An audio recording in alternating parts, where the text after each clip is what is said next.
नमस्कार, answer writing guidance programme में आपका स्वागत है। आज के इस एपिसोड को शुरू करने से पहले आप लोगों के साथ फिर से एक जानकारी साझा करना चाहता हूं। अभी से कुछ एपिसोड पहले आप लोगों को एक व्हाट्सएप का नंबर दिया गया था, जिस पर आप लोग अपनी कॉपियां भेज सकें। आप लोगों के कमेंट्स आ रहे थे लगातार कि कोई ऐसी सुविधा अरेंज कराइए जिस पे हम लोग कॉपियां भेज सकें। तो आप लोगों के लिए एक व्हाट्सएप नंबर अरेंज कराया गया था। शायद वो एपिसोड कुछ लोग ना देख पाए हों, तो कुछ कमेंट्स अभी भी आ रहे हैं कि नंबर दीजिए अपना, जिस पर हम लोग भी कॉपी भेज सकें। तो मैं वो नंबर आप लोगों को आज फिर से एक बार दे दे रहा हूँ। मैंने वो बोर्ड पे ये नंबर लिख दिया, आप लोग देख पा रहे होंगे। नंबर है 9560668061। आप लोग चाहें तो स्क्रीनशॉट ले लें या नोट कर लें।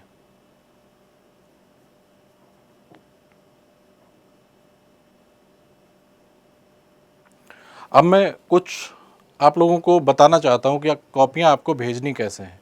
बहुत सारे बच्चों ने कॉपियाँ भेजी हैं। गांधीनगर गुजरात से कॉपी भेजी है, समस्तीपुर या उत्तर प्रदेश, मध्य प्रदेश, हिमाचल प्रदेश से कॉपियाँ आई हैं। बहुत सारी कॉपियाँ आई हैं, लेकिन उनमें से अधिकांश कॉपियाँ ऐसी आई हैं जिनकी स्कैनिंग क्वालिटी, पिक्चर क्वालिटी बहुत अच्छी नहीं है। क्योंकि ये प्रोग्राम कैमरे के सामने शूट होता है, तो फिर यहाँ बोर्ड पे लगाने के बाद उनकी पिक्चर क्वालिटी और ज़्यादा डल हो जाती है, वो विजिबल नहीं होती हैं क्लियर। तो आप लोगों से रिक्वेस्ट करूँगा कि किसी डार्क पेन का यूज़ करें, डार्क ब्लैक पेन यूज़ करें, और जब उन्हें स्कैन करें तब पूरी तरह से इस तरह से स्कैन करें कि पूरी कॉपी क्लियरली विजिबल हो। और एक बात का ध्यान रखना है कि जैसे मान लीजिए ये कॉपी है, एक पेज ये हो गया और दूसरा पेज ये हो गया, तो इस कॉपी के दोनों पेजों पे अपना नाम, मोबाइल नंबर, एड्रेस आदि ना लिखें। इस कॉपी के जिन पेजों में आप लोगों ने अपना उत्तर लिखा है उन पर कोई जानकारी ना दें, लेकिन उस कॉपी के पहले पेज पर, या जैसे मान लीजिए ये इसमें 2 पेज हैं, तो या तो इस पहले पेज से पहले एक पेज इंसर्ट कर दें, उस पर अपना नाम, मोबाइल नंबर और अपना एड्रेस लिख दें, या फिर इस कॉपी के आखिरी पेज के बाद एक पेज इंसर्ट करें, उस पर अपना नाम, मोबाइल नंबर और उस पर अपना एड्रेस लिख दें। तो अब शुरू करते हैं हम लोग आज का ये एपिसोड। आज का भी ये प्रश्न उसी व्हाट्सएप नंबर पे भेजा गया है। राज्य व्यवस्था खंड से ये प्रश्न है। प्रश्न पढ़ लेते हैं पहले। यद्यपि परिसंघीय सिद्धांत हमारे संविधान में प्रबल है और वह सिद्धांत संविधान के आधारिक अभिलक्षणों में से एक है, परंतु ये भी इतना ही सत्य है कि भारतीय संविधान के अधीन परिसंघवाद सशक्त केंद्र के पक्ष में झुका हुआ है। ये एक ऐसा लक्षण है जो प्रबल परिसंघवाद की संकल्पना के विरोध में है। तो यहाँ पर इसको पढ़ के आप लोग समझ पा रहे होंगे कि इसमें ये बताना है कि भारत में जो संघवाद है वह केंद्र के पक्ष में झुका हुआ है। तो पहले तो संघवाद को समझ लेते हैं। संघवाद या परिसंघवाद का मतलब होता है ऐसी शासन व्यवस्था जिसमें केंद्र और राज्यों के बीच शक्तियों का विभाजन स्पष्ट रूप से होता है और दोनों ही अपने अपने क्षेत्र में स्वतंत्र रूप से शासन पद्धति का संचालन करते हैं। अगर भारत के संविधान की संघीय विशेषताओं की बात करें तो 6-7 ऐसी विशेषताएं हैं जो भारत के संविधान में संघीय अभिलक्षणों को दर्शाती हैं, और कुछ ऐसी विशेषताएं भी हैं जो संविधान की एकात्मक विशेषताओं को दर्शाती हैं। पहले समझ लेते हैं संविधान की संघीय विशेषताओं को। जैसे द्वैध राज पद्धति का होना, केंद्र और राज्य स्तर पर अलग अलग शासन पद्धतियों का होना, संविधान का लिखित होना, शक्तियों का विभाजन होना। शक्तियों के विभाजन में राज्य की सूची अलग है, संघ सूची अलग है, एक समवर्ती सूची भी है। तो शक्तियों का विभाजन होना भी संघीय विशेषताओं के अंतर्गत आएगा। संविधान की सर्वोच्चता, कठोर संविधान, स्वतंत्र न्यायपालिका का होना और द्विसदनीय विधायिका का होना, ये सारे जो लक्षण हैं ये संघात्मक विशेषताओं के हैं। अगर संविधान की एकात्मक विशेषताओं पर नज़र डालें तब हम देखेंगे कि सशक्त केंद्र का होना, राज्यों का अनश्वर ना होना अर्थात राज्यों की सीमाओं नाम में परिवर्तन किया जा सकना और एकल संविधान का होना, संविधान का लचीलापन, राज्य प्रतिनिधित्व में समानता का अभाव का होना, आपातकालीन उपबंधों का होना, एकल नागरिकता का होना, एकीकृत न्यायपालिका का होना, अखिल भारतीय सेवाएं पूरे देश के लिए एक ही हैं और पूरे देश के लिए एक ही एकीकृत लेखा जांच मशीनरी है, राज्य सूची पर संसद का प्राधिकार होना, राज्यपाल की नियुक्ति का होना, एकीकृत निर्वाचन मशीनरी का होना, राज्यों के विधेयकों पर वीटो का होना, इन सारे लक्षणों से आप लोग समझ पा रहे होंगे कि ये एकात्मक विशेषता वाले लक्षण हैं। तो भारत के संविधान में संघीय विशेषताओं के साथ साथ एकात्मक विशेषताओं के भी लक्षण हैं। अब समझ लेते हैं कि इसमें जो लिखा हुआ है कि ये एक ऐसा लक्षण है, सशक्त केंद्र के पक्ष में झुकाव का होना, ये एक ऐसा लक्षण है जो प्रबल परिसंघवाद की संकल्पना के विरोध में है। तो इस बात को इस तरह से समझा जा सकता है कि शक्तियों का जो विभाजन किया गया है वह केंद्र के पक्ष में है, क्योंकि देखेंगे तो प्रथमतः जब देखेंगे तो केंद्रीय सूची जो है वह राज्य सूची के मुकाबले ज़्यादा उसमें विषय हैं। दूसरा, जो केंद्रीय सूची है उसमें ज़्यादा महत्वपूर्ण विषय है। समवर्ती सूची में भी केंद्र को ऊपर रखा गया है और अंततः जो अवशेषी शक्तियां हैं उनमें भी केंद्र ही प्रमुख है। तो इस तरह से ये समझा जा सकता है कि संविधान केंद्र को सशक्त बनाता है और ये सारी चीज़ें जो प्रबल जो संघीय लक्षण होते हैं उनके विरुद्ध हैं। अगर विभाजन की बात करें तो केंद्रीय सूची में 100 विषय हैं, मूलतः केंद्रीय सूची में 97 विषय थे तो उनको बढ़ा के कर दिया गया 100। राज्य सूची में वर्तमान समय में 61 विषय हैं 61 और मूल रूप से 66 थे। तो राज्य सूची में विषयों की संख्या को घटा दिया गया है और समवर्ती सूची में 52 विषय हैं, मूलतः उसमें 47 विषय थे जो राज्य सूची से 5 विषय कम किए गए थे, उन्हें समवर्ती सूची में ही इंसर्ट कर दिया गया था। तो अब देख लेते हैं कि इस बच्चे ने अपने उत्तर में क्या लिखा है।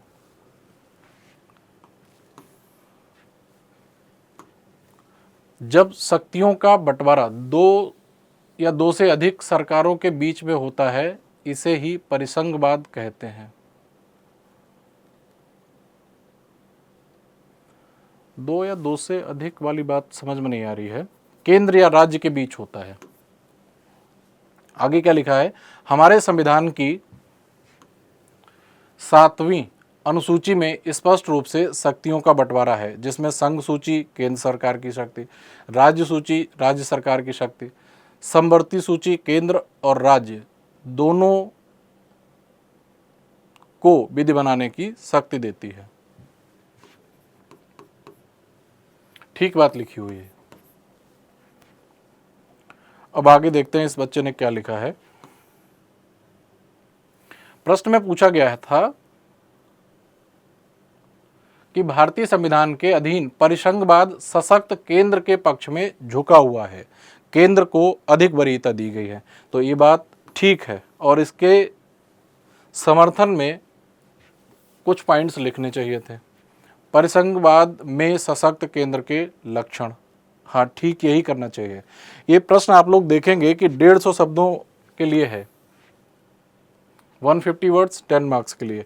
जब आपको लिखना ज़्यादा हो, आपके पास ज़्यादा चीज़ें लिखने के लिए हों लेकिन शब्द सीमा दी गई हो और कम शब्दों में उत्तर लिखना हो, तब इस तरह के फ्लो चार्ट बना के उत्तर लिखना चाहिए। यही सबसे अच्छा तरीका होता है जो इस बच्चे ने किया, जो ये फ्लो चार्ट बनाया। अगर इन्हीं पॉइंट्स को अगर आप लोग पैराग्राफ में पॉइंट्स में लिखेंगे तब ज़्यादा वर्ड्स आपको लिखने पड़ेंगे, तब आपको समय ज़्यादा लगेगा। लेकिन जब आप फ्लो चार्ट से लिख देते हैं तब बात भी पूरी हो जाती है और कम समय लगता है, कम शब्दों में बात पूरी हो जाती है। परिसंघवाद में सशक्त केंद्र के लक्षण, मुख्य लक्षण लिख देंगे तो उनसे बात बन जाएगी। नागरिकता संबंधित प्रावधान, इसे लिखना चाहिए था, एकल नागरिकता है। अखिल भारतीय सेवाओं का सृजन, ठीक बात है। संविधान में संशोधन सिर्फ संसद द्वारा ही होना, ठीक। राष्ट्रपति शासन लगाकर राज्य विधायिका को निलंबित करना, ठीक। अंतर्राष्ट्रीय संबंध से संबंधित प्रावधान को लागू करने के लिए राज्य से सहमति नहीं लेना। ठीक। राज्यपाल द्वारा विधेयक को राष्ट्रपति के लिए आरक्षित रखना। राज्य के बिना सहमति लिए राज्य की सीमा नाम में परिवर्तन। कटिंग करने से बचना चाहिए, राज्य की होना चाहिए। तो यहाँ पर इस बच्चे ने जो भी पॉइंट्स लिखे हैं वो सब ठीक लिखे हैं। 2-4 पॉइंट्स और भी लिखे जा सकते थे। एकीकृत निर्वाचन या एकीकृत न्यायपालिका या एकीकृत जांच मशीनरी, इस तरह के और 2-3-4 पॉइंट लिखे जा सकते थे। लेकिन यहाँ पर जो पॉइंट्स इसने लिखे हैं वो सारे सही हैं। आगे देखते हैं।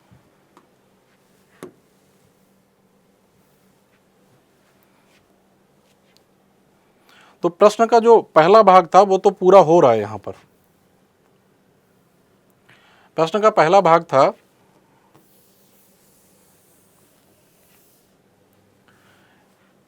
यद्यपि परसंघीय सिद्धांत हमारे संविधान में प्रबल है और सिद्धांत संविधान के आधारिक अभिलक्षणों में से एक है, परंतु ये भी सत्य है कि भारतीय संविधान के अधीन परिसंघवाद सशक्त केंद्र के पक्ष में झुका हुआ है। ये भाग तो पूरा हो गया, इस बच्चे ने लिख दिया। एक ऐसा लक्षण है जो प्रबल संघवाद की संकल्पना के विरोध में है। इस बात को जस्टिफाई करना था। अब इस बच्चे ने लिखा है परिसंघीय सिद्धांत के विरोध में सशक्त केंद्र होने का औचित्य या कारण। परिसंघीय सिद्धांत के विरोध में सशक्त केंद्र होने का औचित्य या कारण, ये तो पूछा ही नहीं गया। प्रश्न देखिए, प्रश्न है यह एक ऐसा लक्षण है जो प्रबल परिसंघवाद की संकल्पना के विरोध में है, चर्चा कीजिए। तो यहाँ पर इस बच्चे को लिखना चाहिए था कि जो शक्तियों का विभाजन किया गया है उसमें भी केंद्र को वरीयता दी गई है, कि जैसे केंद्र सूची में राज्य के मुकाबले ज़्यादा विषय हैं, केंद्रीय सूची में ज़्यादा महत्वपूर्ण विषय हैं, समवर्ती सूची में केंद्र को ऊपर रखा गया है और जो अवशिष्ट शक्तियाँ हैं वह भी केंद्र को ही दी गई हैं। तो इन 3-4 बातों के लिख के ये बात समझा सकता था कि इन सारी बातों से समझा जा सकता है कि एक ऐसा लक्षण है जो प्रबल परिसंघवाद की संकल्पना के विरोध में है। लेकिन इस बच्चे ने लिख दिया है परिसंघीय सिद्धांत के विरोध में सशक्त केंद्र होने का औचित्य या कारण। इनमें लिखा है एकता और अखंडता को बनाए रखना, संप्रभुता को बनाए रखना, राज्य में संवैधानिक तंत्र के असफल होने पर राज्य का कमान केंद्र के हाथों में होना, विविधता को बनाए रखना, संविधान के आदर्श या मूल ढांचे को बनाए रखने के लिए अंतर्राष्ट्रीय संबंधों के प्रावधान को लागू करना। बातें तो ठीक हैं, लेकिन जब प्रश्न में पूछा ही नहीं गया है तो फिर प्रश्न के उत्तर में इस पार्ट को कंसीडर नहीं किया जाएगा, अननेसेसरी।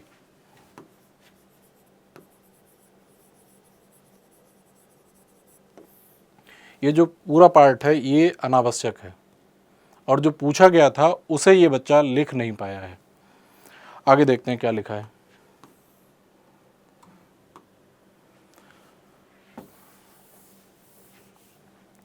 परिसंघवाद हमारे संविधान के मूल ढांचे का हिस्सा है, केशवानंद भारती केस 1973 में।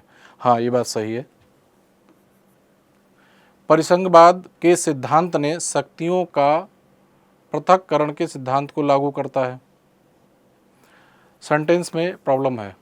परिसंघवाद का सिद्धांत शक्तियों का पृथक्करण के सिद्धांत को लागू करता है, इस तरह से होना चाहिए था। लेकिन ये बात मेरे समझ में नहीं आ रही है।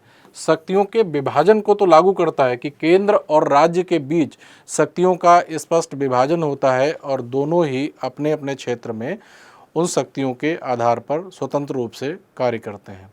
शक्तियों के पृथक्करण के सिद्धांत का मतलब होता है कि विधायिका, न्यायपालिका या कार्यपालिका का अपने अपने क्षेत्र में शक्तियों का विभाजन होना, या सरकार के जो अंग होते हैं विधायिका, न्यायपालिका, कार्यपालिका के बीच में शक्तियों का विभाजन होना, उसे शक्ति के पृथक्करण से समझा जाता है। लेकिन यहाँ पर जो शक्ति का पृथक्करण लिखा हुआ है इसको मैं नहीं समझ पा रहा हूँ।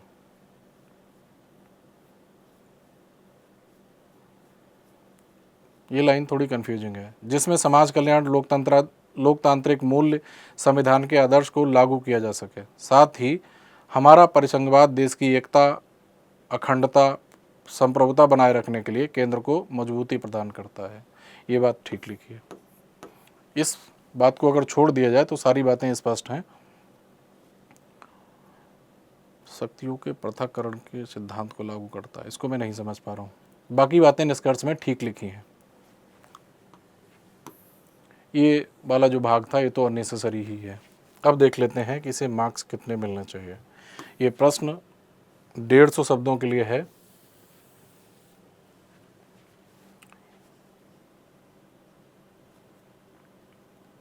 शक्तियों का बंटवारा 2 या 2 से अधिक केंद्र राज्य के बीच में लिखता तो ज़्यादा बेहतर होता। संविधान की 7वीं अनुसूची का रेफरेंस भी दिया है, ठीक है, 1 नंबर दिया जा सकता है। यहाँ पे भी 1.5 मार्क्स दिए जा सकते हैं। परिसंघवाद में सशक्त केंद्र के लक्षण जितने लिखे हैं ठीक लिखे हैं। ये वाला भाग ठीक नहीं था, इसको उत्तर में कंसीडर नहीं किया जाएगा।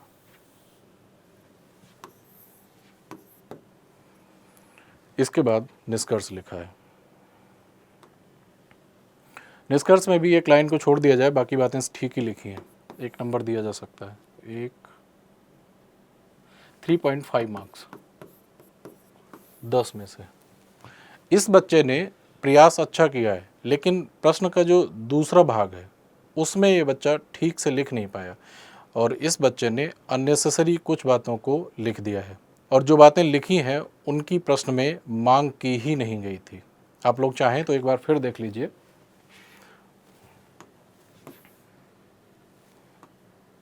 प्रश्न में लिखा गया है, ये एक ऐसा लक्षण है जो प्रबल परिसंघवाद की संकल्पना के विरोध में है और इस बच्चे ने परिसंघीय सिद्धांत के विरोध में सशक्त केंद्र होने का औचित्य लिख दिया था। औचित्य नहीं पूछा गया था। परिसंघवाद के विरोध में किस प्रकार से हैं ये लिखना चाहिए था और इस बच्चे को 10 में से 3.5 अंक दिए जाते हैं। जो लिखा है वह तो काफ़ी हद तक ठीक है, बस 1-2 चीज़ें हैं जो मेरे समझ में नहीं आई है, लेकिन बाकी सब कुछ ठीक लिखा है। तो प्रश्न का जो दूसरा भाग था उसमें ये बच्चा ठीक से नहीं लिख पाया और ये प्रश्न की जो मांग थी उसे समझ नहीं पाया। तो इसे एक तो सलाह ये दी जाती है कि प्रश्न की मूल जो मांग है उसको समझे और उसके अनुसार ही उत्तर लिखे और दूसरी सलाह इसे ये दी जाती है कि इस बच्चे ने बार बार कटिंग की है। आप लोग देख सकते हैं ये